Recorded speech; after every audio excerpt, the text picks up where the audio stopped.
In this lesson, we will see together the geminated consonants. So it will be really interesting, and I really advise you to take some notes for this one. So this is important.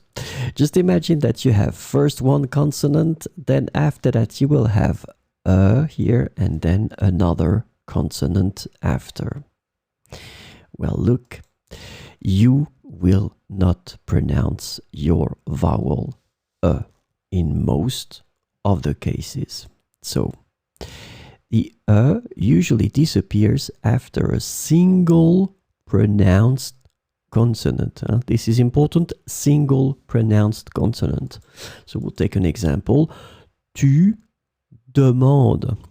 So normally when I pronounce it, I try to emphasize on it for my students because I think it's important, but keep in mind that in most of the cases when French people will speak among each other, they will go for tu demandes, demande. So in fact the won't be really pronounced here, it will disappear. Tu demandes, demande. So that's the reason why sometimes you don't hear the because as we saw here, the usually disappears after a single pronounced consonant. It will go the same way here. Tu, we don't say regarde, but we'll say regarde, regarde. So remember, demande, regarde. So just because the consonant, the single pronounced consonant, will remove the sound from the here. Regarde, demande.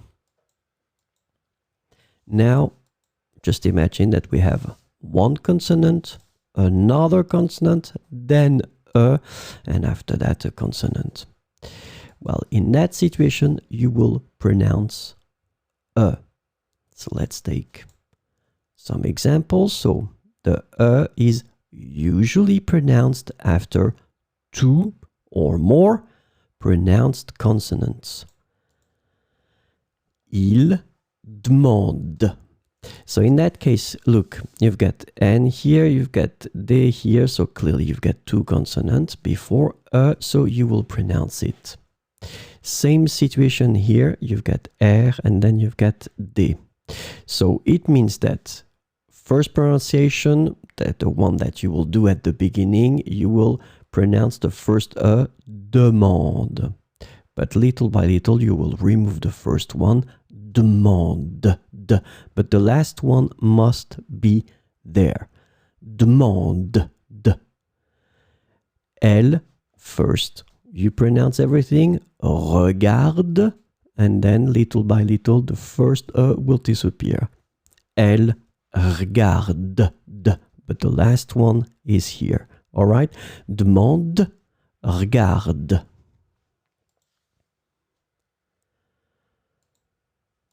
So, let's continue. In front of a vowel, the always disappears. This is called elision. It's a classic. This is something extremely important in French. You need to remember this elision.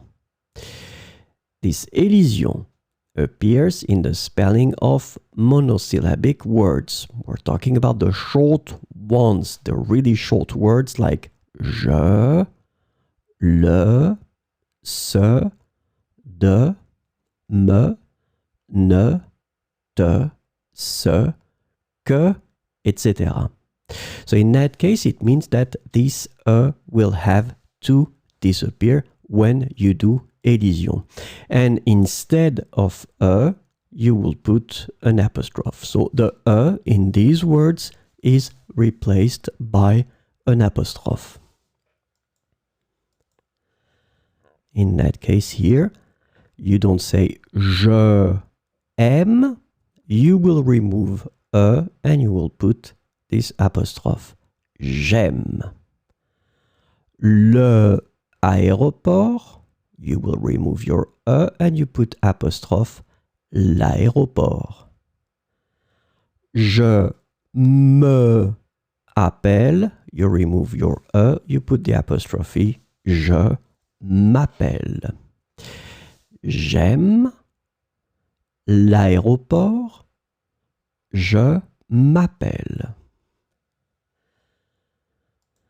So be careful because the elision, the thing that we just saw, of the of je and ce does not appear with the interrogative inversions. Remember that when we are asking questions, if we want, and that's normally the way it should be, we will change the order. We will start with the verb and put the subject after. So in these cases, like you can see here for the first one, when you do the inversion, it means that your will have to stay there even if you have a vowel right after. That's the concept. So in this situation, as you can see, ai-je aimé ce livre? So in that situation, we keep the here because we have the inversion, the interrogative inversion. Est-ce acceptable? Same concept here. You keep it because you have the inversion and you must keep your Ai-je aimé ce livre? Est-ce acceptable? Remember also that before an H aspiré, the is pronounced. For instance, le haut de l'immeuble. In that case, O, it's what we call H aspiré, so it means that you won't do the elision at all, you will keep your here. Le haut de l'immeuble. Remember that I've been making videos regarding this H aspiré and the other one, the H muet. I really invite you to have a look at them if you don't know which one is which. So before H aspiré, the is pronounced and stays. Le haut de l'immeuble. And last but not least, the elision of le does not appear with the imperative inversions. Like here, dis-le avant lui.